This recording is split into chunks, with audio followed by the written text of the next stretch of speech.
Hi, welcome to the Interaxis channel and Interaxis.io. We're going to keep talking about identity now because we talked about some of the problems that we see in terms of identity, whether it's in the developed world or in the developing world around me, who I am, what information, what data I have, and who else has access to that data, who else needs access to it, and how can I keep that safe and secure and decide who has access. But first I want to remind you, please subscribe to the channel here so you can get more up-to-date content as we release it.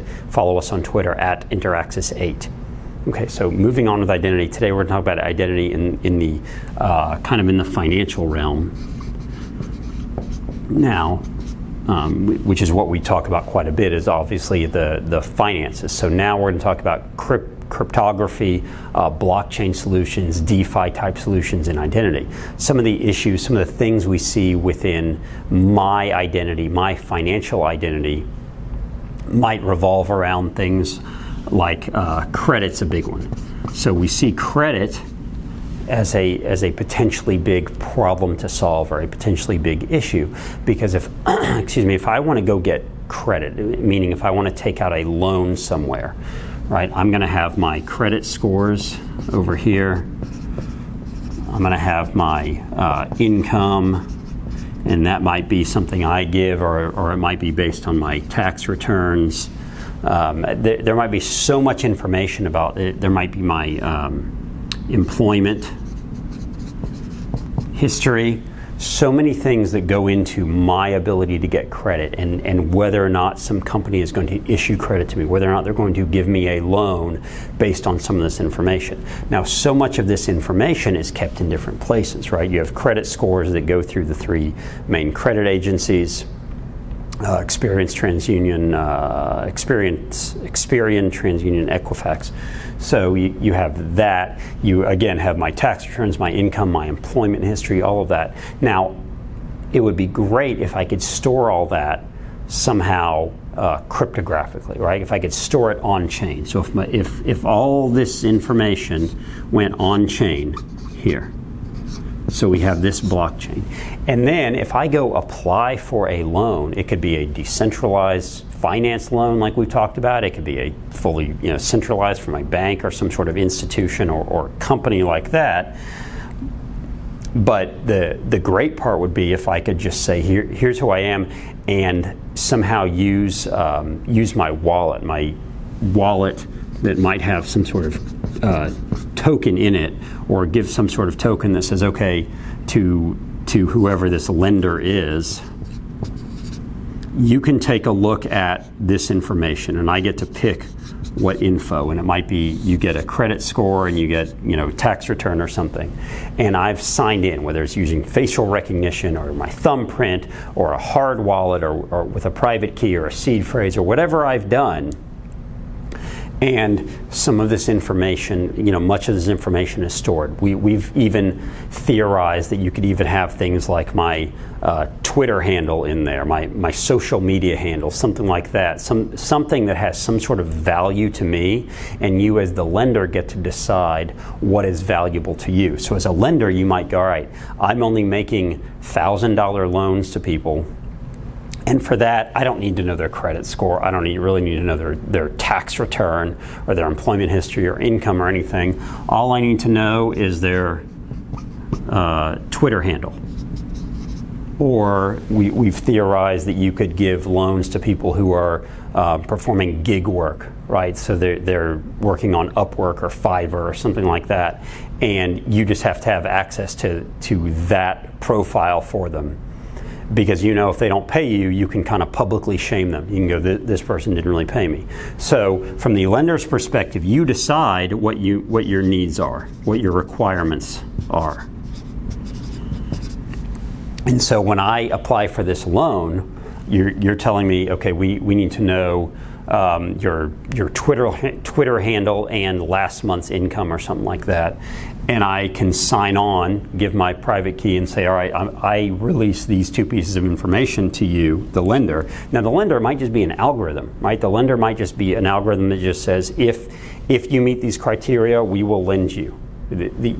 From this decentralized pool, we will just lend you the money.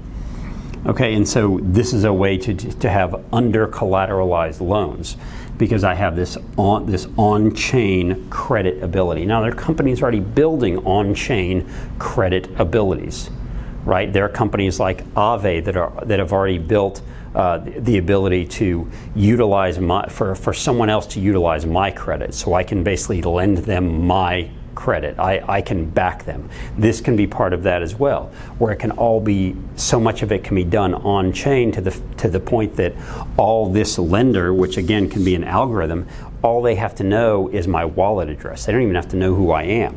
And then I approve this data, and they're just looking at this data. They could be looking at the credit score and the tax return and go, okay, if this hits certain criteria, if your credit score is over 700 and you made at least $100,000 last year, then we're going to approve you. We don't even have to know who you are. We just know that you're approved, and here's what we need as collateral. Here's what we don't need any collateral, and here are the terms. And it can be approved within minutes. It can be approved within 1 or 2 blocks on Ethereum, right?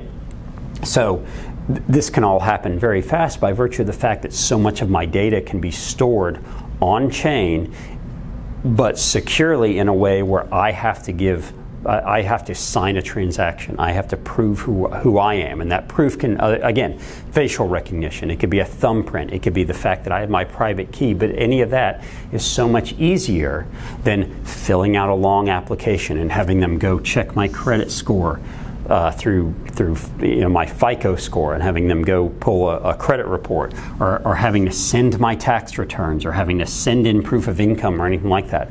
Why can't all that just be denoted on chain, but I store the data? So it's not like it's in a big database where someone else can hack into it if they get my username and password. That's not the point. The point is it has to be me signing something saying this entity here can have access to some of my data. Now, if I give them access to my credit scores or give them access to my tax returns, I'm probably not giving them my social security number, which is another great part, because as we talked about in a previous video, my social security number holds so much information. There's so much tied to it that if someone gets it, that could be extremely detrimental. So I don't want to be giving that out necessarily to everyone who needs it for processing credit. I don't want to give out my social security number every time I need to get a credit card or a car loan or something like that, because how do I know that that company is going to keep it as safe as I need them to keep it? And we've heard of so many data breaches. Right, so in this way, all this information can be stored on a wallet, and it can be assumed that this lender can know that this data is accurate, because it wouldn't have made it into the system if it hadn't have been accurate to begin with. And so just like I can't send a Bitcoin unless I have it, I can't send 1 ETH unless I had it to begin with, I can't send them my credit score or my tax return, a certain data for my tax return or certain data for my income or my employers, without having had that data verified in the first place. So the fact that I sign it, again, either facial recognition, thumbprint, private key, whatever it is, and allow them to utilize that data, then they can just get the numbers, get the data, feed it in their algorithm and go, yes, you're approved, or no, you're not. Or we have to ask you some more questions, but at least we can ask you without having to know your social security number and your address and all these other things. We can just approve it instantaneously. So that's another place where we see decentralized finance, crypto, wallets, blockchain, all playing with your identity, your ability to actually get a loan. And that's where we continue to talk about identity and this ability to basically carry all your data with you by virtue of the fact that you have control over it, by the fact that you have the private key to access the chain and tell it, here's where you're able to send data. Here's who can actually see it, but I'm controlling it. It's not being controlled by third parties. It's not affecting me. I'm not at risk this data getting out there and getting into the wrong hands and someone stealing my identity. I'm in control of it this way because I'm keeping the private keys and I'm keeping the ability to decide who gets that data. So there are a lot of companies actually working on this one because obviously credit is a huge deal. Another place we see it, I'll break into this real quickly, in the financial realm is we talk in the especially in the investment world about accredited investors.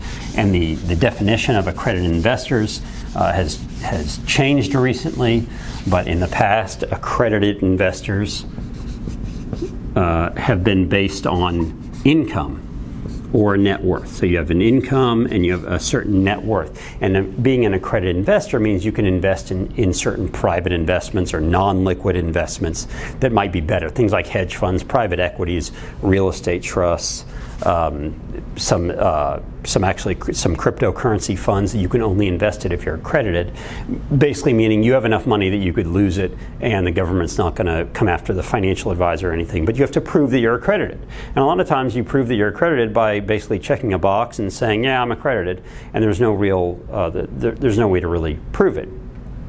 The accredited investor rules are changing in that now if you have if you're considered a sophisticated investor, meaning you have a certain level of knowledge or understanding or you've passed certain tests, then you can be accredited. But it would be great if you could have an accredited investor token, right? And so I have it in my wallet, in my crypto wallet, and if I want to invest in something, in some fund or real estate or something, I connect my wallet, I show that I have this accredited investor token, there's some third party that has verified it before, and all I have to do is show that I have that in my wallet, and bam, I can invest in anything that an accredited investor should be able to invest in. So whether that's going on some real estate token exchange or security token exchange, or going to a custodian that I know of that has security tokens in there, or I can go to get a crypto fund that's accredited investor only, I should just be able to show my token that I have it, and I don't have to give you all that information. I don't have to tell you how much I make, and I don't have to tell you why I'm accredited. You just have to know that I am, and there's proof that I am. And you as the issuer of whatever investment it is, whatever fund it is, or whatever real estate or whatever that it might be, you've kind of offloaded that responsibility now as well, because according to the SEC, it's up to you to decide who the accredited investors are. Not to decide, it's up to you to verify who the accredited investors are. So if someone else has independently verified it, and I've shown you my token by virtue of the fact that I have this token in my crypto wallet, I've used my private key, I've signed the transaction, and bam, I have this accredited investor token.